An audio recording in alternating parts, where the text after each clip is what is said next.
Hello friends, स्वागत करता हूँ न्यू एकेडमी के इस यूट्यूब चैनल पर। आज के इस वीडियो में हम पेपर कोड 30, 11, 12 और 13 में जो सेक्शन ई था, सेक्शन ई क्या होता है, केस स्टडी वाला सेक्शन होता है। इन तीनों पेपर में जो केस स्टडी के क्वेश्चन थे वो सेम थे, तो उन क्वेश्चंस को आज हम डिस्कस करने वाले हैं। इससे पहले के सेक्शन अगर आपने नहीं देखे हैं तो डिस्क्रिप्शन में आपको उसका लिंक मिल जाएगा, वहाँ जाके चेक कर सकते हैं। चैनल को अगर सब्सक्राइब नहीं किया तो चैनल को सब्सक्राइब कीजिए, जिससे जब भी हम नया वीडियो अपलोड करें आपको उसका नोटिफिकेशन मिल सके। ठीक है, पहला केस स्टडी का क्वेश्चन देखते हैं। क्वेश्चन नंबर 36, ये सेट 30-1-1 में था। ठीक है, 30-1-2 और 30-1-3 में इनका ऑर्डर क्या हो सकता है, चेंज हो सकता है, सफल हो सकता है। ठीक है, चलिए देखते हैं question. While designing the school year book, a teacher asked the student that the length and breadth of a particular photo is increased by x units each to double the area of the photo। Area को double करने के लिए क्या कर देते हैं, photo की जो डायमेंशंस है 18 और 12 दे रखी है आपको, उसको क्या कर देते हैं, x यूनिट्स ईच बढ़ा देते हैं। मतलब हर एक साइड को, पहले कितनी है 18 है और 12 है, 18 सेंटीमीटर लंबी है और 12 सेंटीमीटर चौड़ी है, उसकी हर एक साइड को क्या कर देते हैं, एक्स यूनिट से बढ़ा दिया जाता है। क्या करने के लिए, उस फोटो के जो एरिया है यानी क्षेत्रफल है उसको दुगना करने के लिए, डबल करने के लिए। ठीक है, इसमें आपको फोटो भी गिवन है, देखिए ये फोटो दे रखा है इस तरीके से। पहले 18 और 12 था, 18 और 12 था, अब उसको एक्स एक्स क्या कर दिया, एक्स लेंथ बढ़ा दिया और एक्स ब्रेड्थ बढ़ा दिया। किस लिए बढ़ा दिया, एरिया को डबल करने के लिए। ठीक है, तो इसके बेस पे क्वेश्चन हमें दे रखा है। क्या क्वेश्चन दे रखे हैं, based on the above information answer the following question, right an algebraic equation depicting the above information. आपको एल्जेब्रिक इक्वेशन निकालनी है, बीजीय समीकरण निकालनी है। क्या ये जो प्रॉब्लम दे रखी है वो उसको रिप्रेजेंट करे एल्जेब्रिक इक्वेशन, तो वो एल्जेब्रिक इक्वेशन आपको क्या करनी है, फाइंड आउट करनी है। तो फाइंड आउट कर लेते हैं। देखिए आपको डायमेंशन क्या दे रखी है, 18 और 12 दे रखा है। अगर मैं एरिया की बात करता हूं तो एरिया क्या हो जाएगा इस केस में, इनिशियल एरिया क्या हो जाएगा, इनिशियल में जो एरिया होगा वो क्या होगा, रेक्टेंगल है, रेक्टेंगल का एरिया क्या होता है, लेंथ इंटू ब्रेड्थ होता है, लंबाई इंटू चौड़ाई। लेंथ 18 दे रखी है, ब्रेड्थ क्या दे रखी है, 12 दे रखी है, तो ये इनिशियल एरिया है। अब हमें क्या क्या करना है, एरिया को डबल करना है। ठीक है, मीन्स ये कितना होता है, 18 इंटू 12 कितना हो जाएगा, 18 इंटू 10 180 होता है, और 18 इंटू 2 कितना होता है, 36 होता है। तो 180 प्लस 36 कितना हो जाएगा, 216 हो जाएगा।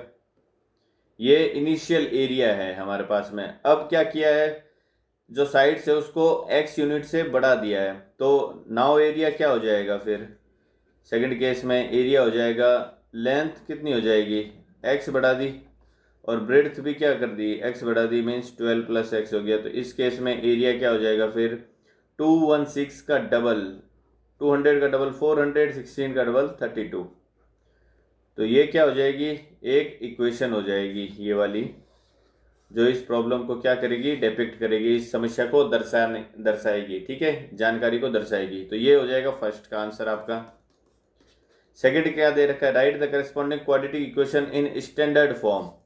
तो जब आप इसको सॉल्व करोगे, देखो इसको मैं सॉल्व करता हूँ अगर, तो क्या ये क्वाड्रेटिक बनती है क्या, 18 इंटू 12 करूँगा कितना आ जाएगा, वही 216 आएगा।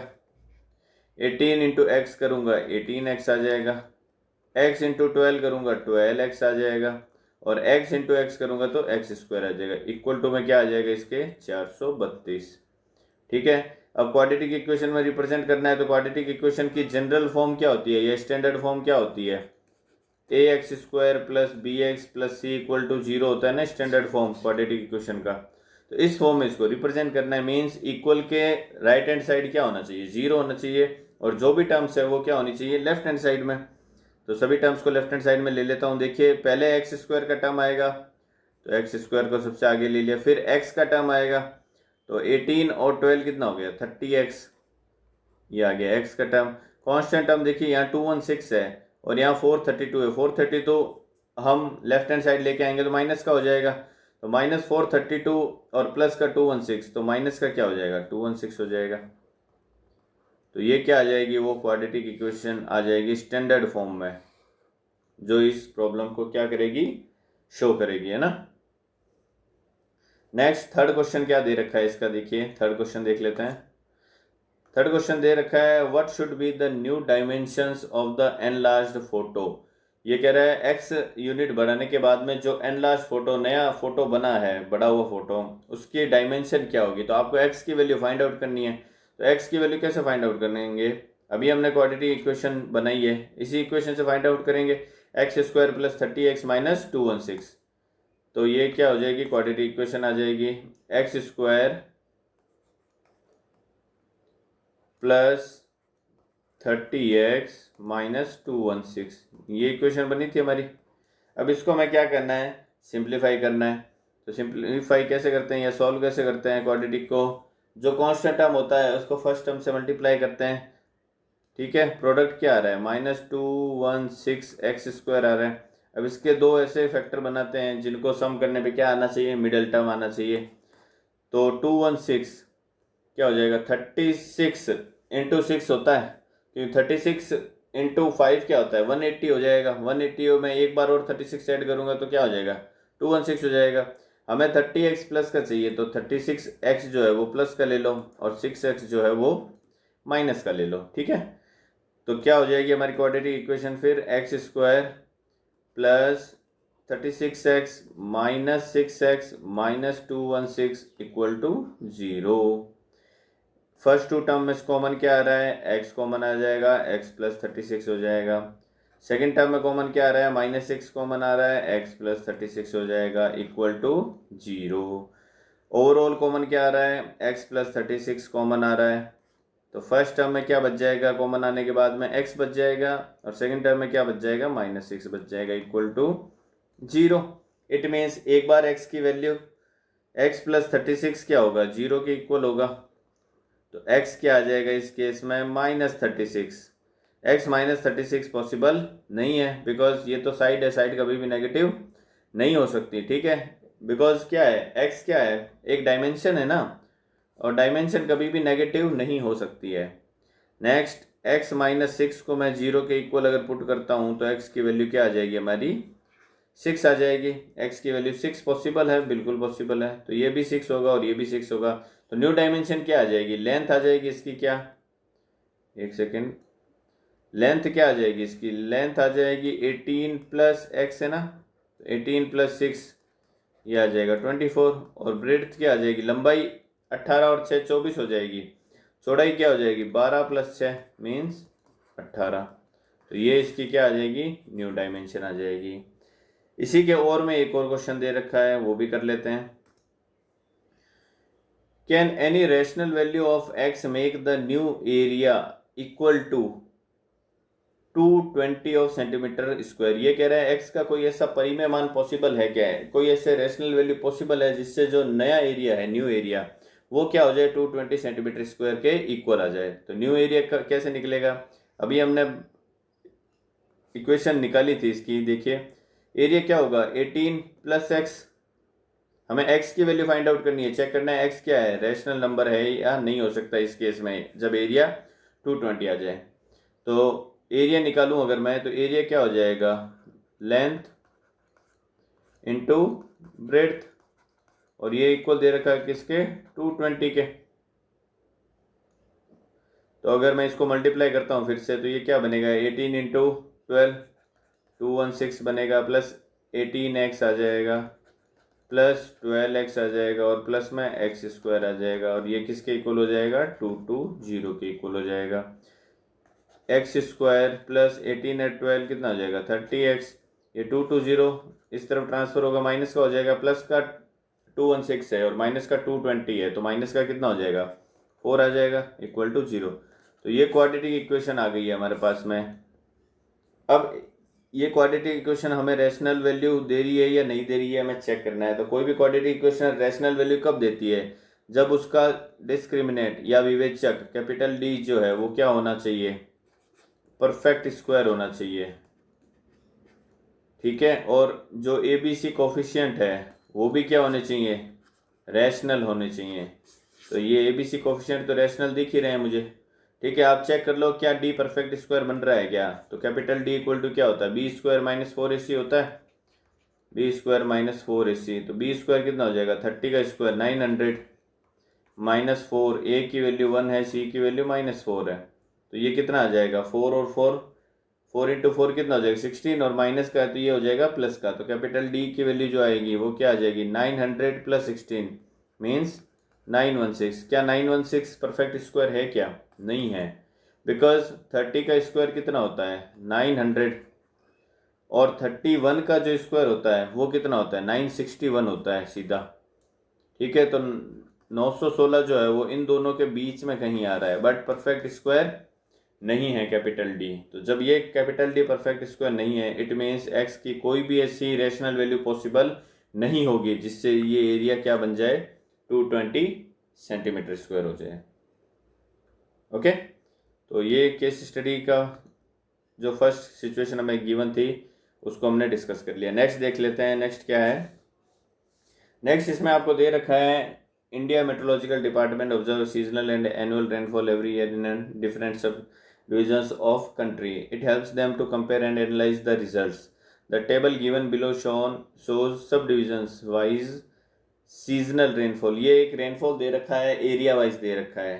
ठीक है, हिंदी में अगर हम समझे तो ये एक डेटा गिवन है हमें जिसमें एरिया वाइज दे रखा है रेनफॉल कितना होता है, कितने सब डिवीज़न में कितना रेनफॉल होता है वो हमें गिवन है। तो इसके बेस पे हमें क्वेश्चन क्या दे रखे हैं, right the model class, find the median of the given data, find the mean rainfall. हमें एक तो बहुलक निकालना है, बहुलक की क्लास निकालनी है हमें। ठीक है, मॉडल क्लास निकालना है, बहुलक नहीं निकालना, बहुलक की क्लास निकालनी है। मीडियन फाइंड आउट करना है, मीन भी फाइंड आउट करना है। इफ सब divisions having at least 1000 mm rainfall during monsoon season is considered good rainfall, जिसमें भी 1000 mm से ज़्यादा की बारिश हो रही है उसको क्या माना जाता है, अच्छा रेनफॉल माना जाता है, और अच्छा रेनफॉल वाला सब डिवीज़न उसको माना जाता है। Then how many subdivision have good rainfall, तो ये कह रहा है कि अच्छे रेनफॉल वाले जो डिवीज़न है वो कितने हैं। तो आप ये देख लो कि 1000 से ज़्यादा वाले, 1000 mm से ज़्यादा जहाँ बारिश हो रही है वो सभी क्या होंगे, अच्छे वाले होंगे। ठीक है, तो सबसे पहले तो ये थर्ड क्वेश्चन ही कर लेते हैं। 1000 से ज़्यादा, देखिए ये सभी जो डेटा है इनमें सब में क्या हो रही है 1000 से ज़्यादा रेनफॉल हो रही है, तो कितने डिवीज़न हो जाएंगे 2 + 3 5 + 1 6 + 1 7। इट मीन्स जो ये क्वेश्चन है, सॉरी जो थर्ड क्वेश्चन है उसका आंसर तो क्या हो जाएगा 7 ऐसे सब डिवीज़न है जिनमें रेनफॉल जो है वो क्या है 1000 mm से ज़्यादा है।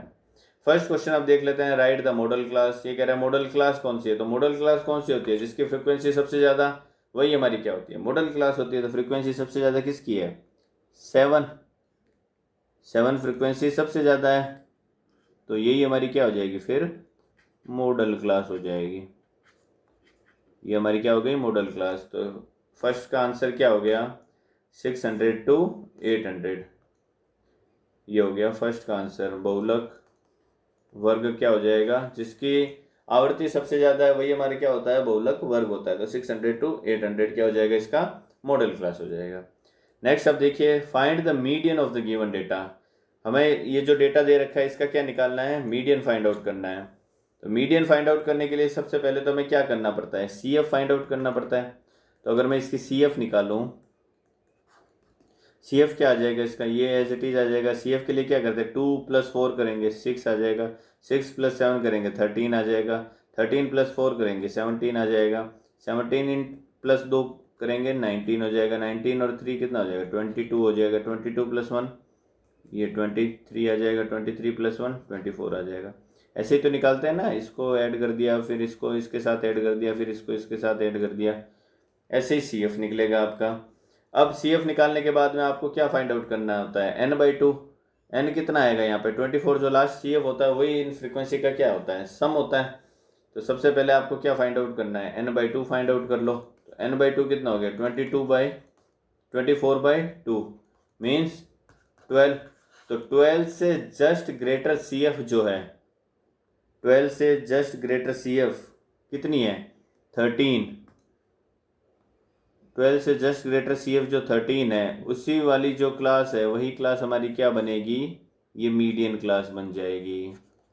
सबसे पहले हमें मीडियन क्लास निकालना होता है मीडियन फाइंड आउट करने के लिए। तो मीडियन क्लास हमारी क्या हो जाएगी, एक सेकेंड, ये हमारी क्या हो जाएगी, मीडियन क्लास हो जाएगी। ठीक है, कौन सी वाली, 600 to 800, ये वाली। अब मीडियन क्लास अगर हमें मिल चुकी है तो अब मीडियन का क्या करना है, फॉर्मूला अप्लाई करना है, कर देते हैं। मीडियन का फॉर्मूला क्या होता है, मीडियन का फॉर्मूला देखिए, मीडियन इक्वल टू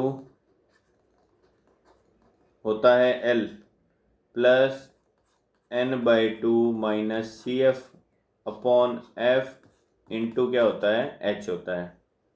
ठीक है, एल क्या होता है, जो मीडियन क्लास होती है उसकी लोअर लिमिट होती है एल, n/2 हमने निकाला ही था, ये n/2 हो जाएगा। सी एफ जो होता है यहाँ पे, सी एफ क्या होगा, सी एफ होता है जो भी हमारी मीडियल क्लास है उसके जस्ट ऊपर वाली जो सी एफ है वही क्या होती है, सी एफ की वैल्यू होती है। और एफ जो होती है वो क्या होती है, जो मीडियन क्लास होती है उसकी फ्रीक्वेंसी, तो ये हो जाएगी एफ। ठीक है, और एच क्या होता है, जो भी डिफरेंस दे रखा है क्लास के बीच में 200, तो वैल्यू पुट करेंगे तो एल की वैल्यू कितनी है हमारे पास में, लोअर लिमिट 600 प्लस n/2 अभी निकाला है 12 माइनस सी एफ कितना हो जाएगा 6 अपॉन एफ कितना हो जाएगा, जो फ्रीक्वेंसी मॉड्यूल क्लास की 7 इंटू एच कितना है 200 है। ओके, तो इसको हम सॉल्व करेंगे तो ये हो जाएगा 600 प्लस 6/7 इंटू 2, तो 6 इंटू 2 करूँगा 1200 आ जाएगा अपॉन 7 एलसीएम आ जाएगा अगर, तो ये 6 इज़ 4200 प्लस 1200, ये आएगा 4200 प्लस 1200 मीन्स 5400 आ जाएगा। तो 5400 अपॉन 7 अगर मैं इसको सॉल्व करूँगा तो 7 से डिवाइड करूँगा, 7 7 ज़ा 49, 50 आ गया, फिर 7 7 ज़ा 49, 10 आ गया, 7 1 7, पॉइंट लगाएंगे, 30 बच गया 4 टाइम्स, फिर 28 आएगा, 20 बच गया, फिर 2 टाइम्स। तो ये जो मीडियन आएगा वो क्या आएगा 771.42, ये इसका आ जाएगा मीडियन। नेक्स्ट इसका मीन निकालना है हमें, तो मीन निकालने के लिए पहले मैं इसको क्लियर कर लेता हूँ। ठीक है, अब निकालना है हमें क्या, मीन निकालना है। तो मीन निकालने के लिए सबसे पहले हमें क्या फाइंड आउट करना है, ये जो x दे रखा है ये रेंज की फॉर्म में दे रखा है, तो सबसे पहले तो हमें xi फाइंड आउट करना होता है। xi क्या होता है, lower limit plus upper limit by 2, तो 200 प्लस 400 कितना हो गया, 600/2 करूँगा तो ये आ जाएगा 300। अब यहाँ 200 का डिफरेंस है तो इनमें भी 200 का डिफरेंस आएगा, तो ये 500 हो जाएगा, ये 700 हो जाएगा, ये 900 हो जाएगा, ये क्या आ जाएगा 1100 हो जाएगा, ये 1300 हो जाएगा, ये 1500 हो जाएगा, और ये 1700 हो जाएगा। ठीक है, अब हमें क्या निकालना है, एज्यूम्ड मीन मान लेता हूँ मैं, तो डी आई फाइंड आउट करना है मुझे। डी आई क्या होता है, एक्स आई माइनस ए। एज्यूम्ड मीन क्या लो, जो मिड की वैल्यू है वो आप लेके चलो, तो ये 8 है। ठीक है, 8 रेंजेस दे रखी है, तो मिड की वैल्यू तो कोई आएगी नहीं, तो आप इन 900 और 1100 में से कुछ भी मान सकते हो, तो मैं ये मान लेता हूँ 1100। ठीक है, तो ए जो माना है मैंने क्या लिया है 1100 लिया है, ध्यान रखना। तो डी आई अगर मैं फाइंड आउट करूँ तो क्या होता है, एक्स आई 300 माइनस 1100, तो ये कितना आ जाएगा, माइनस का 800 आ गया, ये आ जाएगा। अब यहाँ 200 का डिफरेंस है देखो, तो यहाँ पे भी 200 का डिफरेंस होगा, ये -600 आ जाएगा, ये -400 आ जाएगा, ये -200 आ जाएगा, ये 0 हो जाएगा, ये 200 हो गया, ये 400 हो गया, और ये वापस 600 हो गया। ठीक है, ये डी आई आ गया। अब डी आई आ गया तो देखिए यहाँ ये सभी 200 के मल्टीप्लायर है, तो मैं यू आई निकाल लेता हूँ। ठीक है, यू आई क्या होता है, डी आई अपॉन एच होता है ना। ठीक है, एच कितना है हमारा यहाँ पे, एच की वैल्यू 200 है, तो डी आई अपॉन एच करूँगा तो -800 अपॉन 200 करूँगा तो ये कितना आ जाएगा -4, ये आ जाएगा -3, ये -2, ये -1, ये 0 वाला 0 हो जाएगा, ये 1 आ जाएगा, ये 2 आ जाएगा, और ये 3 आ जाएगा। ठीक है, यू आई आ गया, तो अब आप क्या निकाल सकते हो, एफ आई इंटू यू आई, ये F I into you I find out करोगे। ठीक है, आपको टेबल बनानी है, मैं यहाँ डायरेक्ट बना रहा हूँ। F I into you I find out करोगे तो -4 इंटू 2 करोगे तो ये क्या आ जाएगा -8, -3 इंटू 4 करोगे तो -12, -2 इंटू 7 करोगे तो -14, -1 इंटू 4 करोगे तो -4 आ गया, ये 0 आ गया, ये क्या आ जाएगा 1 इंटू 3 करोगे तो 3 आ जाएगा, 2 इंटू 1 करोगे तो 2 आ जाएगा, 3 इंटू 1 करोगे तो 3 आ जाएगा। तो ये देखो प्लस वाले कितना बन गया 3 3 6 और 2 8 और ये -8 कैंसिल हो गया। इट मीन्स ये जो आएगा सिग्मा ऑफ FI/UI वो किसके इक्वल आ जाएगा, जो माइनस में बचेंगे -12 -14 कितना हो गया -26 और माइनस का 4 मीन्स -30 आ गया। -30 क्या आ गया आपका सिग्मा ऑफ FI/UI। तो जब सिग्मा ऑफ FI/UI आ गया आपके पास में तो आप U बार फाइंड आउट कर सकते हो। ठीक है, U बार क्या होता है sigma of FI/UI -30 upon sigma of FI। Sigma of FI तो हमने निकाला था अभी जब मीडियन किया तो कितना आ रहा था, वो 24 आ रहा था। ठीक है, तो -30 अपॉन 24 अगर मैं करूँगा तो ये आ जाएगा कितना माइनस का 5/4। अगर मैं 6 से कैंसिल करता हूँ और -5/4 तो कितना होता है माइनस का, यह आ जाएगा माइनस का 1.25 माइनस का। तो अब हमें क्या निकालना है, हमें x बार फाइंड आउट करना है, मीन्स मीडियन फाइंड आउट करना है। तो मीडियन क्या आ जाएगा, median x bar is equal to a plus a हमने एज्यूम्ड मीन लिया है वो आ जाएगा, प्लस u बार हमने निकाला है इंटू h। ठीक है, तो x बार की वैल्यू जो है वो क्या आ जाएगी, a हमने कितना लिया था एज्यूम्ड मीन 1100 प्लस u बार हमारा कितना आया माइनस का 1.25 इंटू एच कितना है 200। तो 200 इंटू 1.25 करोगे तो पॉइंट हटाओगे तो ये 100 आ जाएगा, 100 और ये 20 कैंसिल हो गए तो 125 इंटू 2 करोगे 250। ठीक है, 1100 माइनस का बाहर आएगा तो 1100 माइनस 250 होगा, तो एक्स बार की जो वैल्यू आएगी वो कितनी आ जाएगी फिर 850 इसका मीन हो जाएगा। ओके, ये हमारा सेकंड केस स्टडी का क्वेश्चन हो गया। तीनों क्वेश्चन हमने डिस्कस कर लिए। ठीक है, फर्स्ट मॉडल का 600 से 800 आ जाएगी। मीडियन हमने निकाली ली, मीडियन क्या आ रही थी हमारी 771.42। ठीक है, अप्रोक्सीमेट आ रही थी, और मीन हमने अभी निकाला है वो कितना आया 850 आ गया। ठीक है, नेक्स्ट देख लेते हैं अब जो लास्ट केस स्टडी का क्वेश्चन है।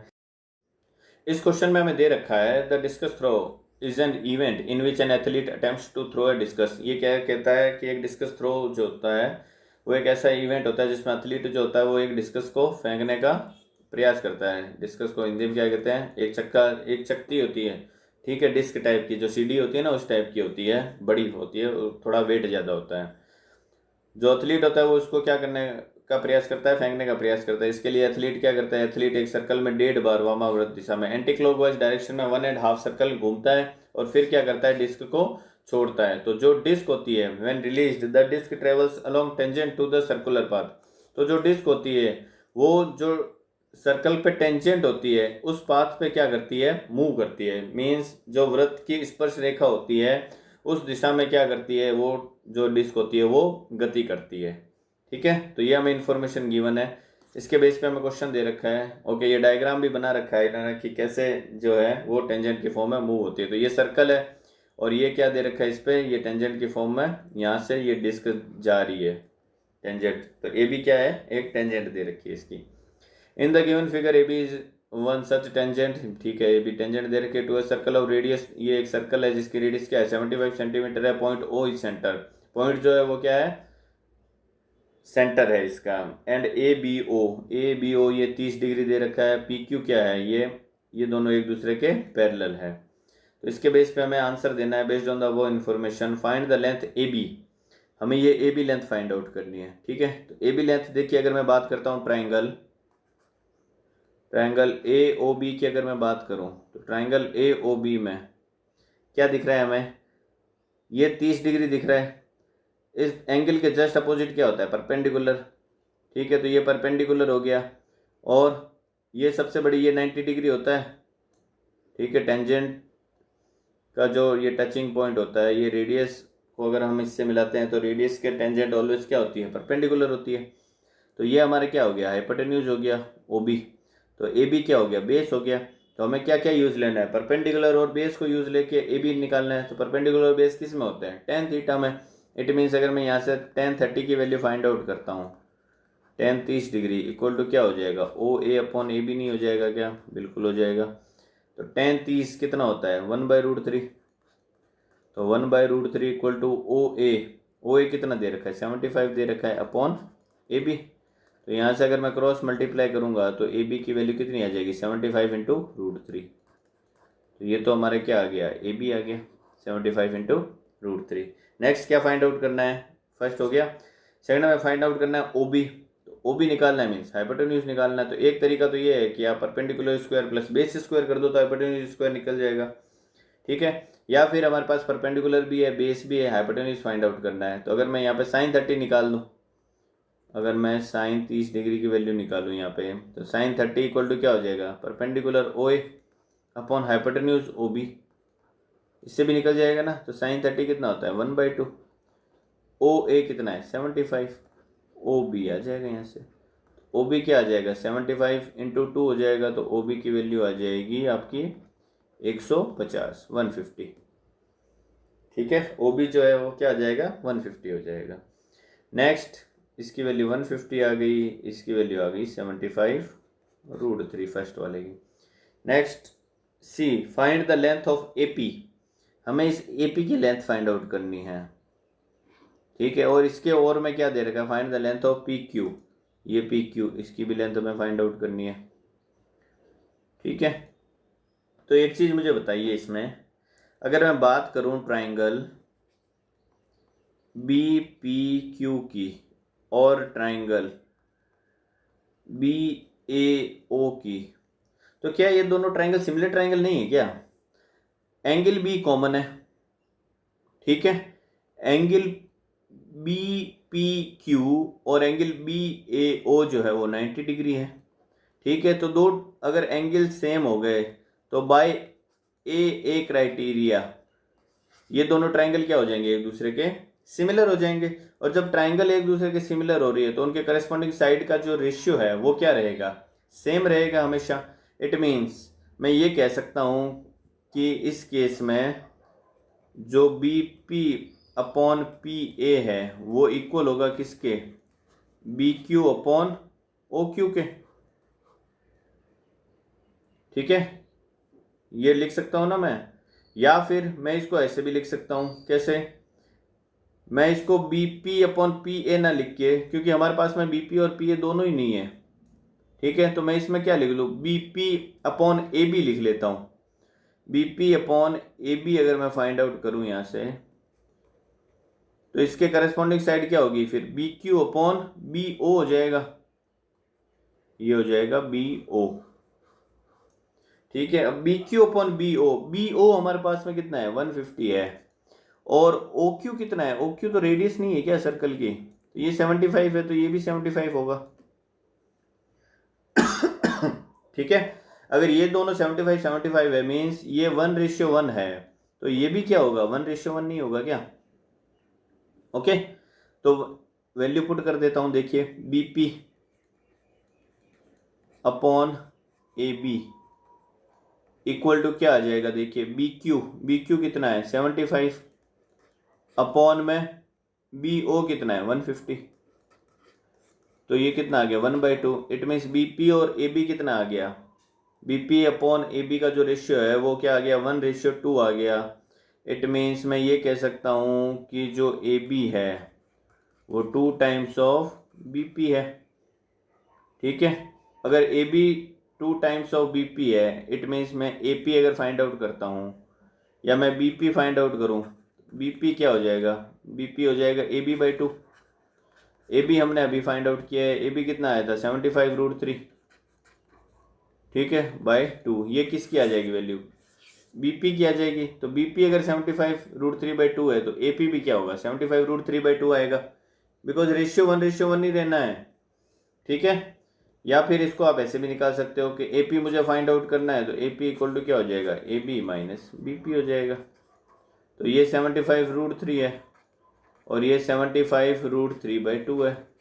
तो इन दोनों को सब्ट्रैक्ट करोगे 75√3 कॉमन आ जाएगा, 1 - 1/2 बनेगा। इट मीन्स जो ए पी आएगा वो भी क्या आ जाएगा 75√3/2। ये आपका आंसर हो जाएगा, ठीक है। पी क्यू अगर मुझे निकालना हो, इसी के और में दे रखा है पी क्यू। तो अगर पी क्यू मुझे निकालना है तो एक चीज़ बताइए, अगर मैं ये ट्राइंगल बी पी क्यू की अगर मैं बात करता हूँ, मैं इसको थोड़ा रब कर देता हूँ, ठीक है, इसको रब कर दिया मैंने। अगर मैं बात करूं ट्राइंगल बी पी क्यू की, इस ट्राइंगल में अगर मैं, हमें क्या फाइंड आउट करना है, पी क्यू फाइंड आउट करना है। तो पी क्यू अगर फाइंड आउट करना है तो हमारे पास बी क्यू है, तो अगर मैं साइन 30 लगा देता हूँ इसमें, साइन 30 इक्वल टू क्या हो जाएगा, P Q upon B Q. और साइन 30 किसके इक्वल होता है, 1/2 के इक्वल होता है। तो पी क्यू क्या हो जाएगा, P Q upon B Q कितना है, बी क्यू हमारे पास में 75 है, तो पी क्यू की वैल्यू कितनी आ जाएगी, 75/2। पी क्यू आ जाएगा 75/2 मीन्स 37.5। ये इसका आंसर हो जाएगा सेकंड वाले का। ओके, तो ये हमने तीनों केस स्टडी बेस्ड जो क्वेश्चन थे उनको डिस्कस कर लिया है। नेक्स्ट के सेशंस में हम जो बाकी के क्वेश्चन पेपर्स हैं उनको डिस्कस करने वाले हैं। अगर चैनल को सब्सक्राइब नहीं किया तो चैनल को आप सब्सक्राइब कीजिए, जिससे जब भी हम नया वीडियो अपलोड करें आपको उसका नोटिफिकेशन मिल सके। तो आज के इस वीडियो में बस इतना ही, मिलते हैं हमारे नेक्स्ट सेशन में, तब तक के लिए bye bye and take care.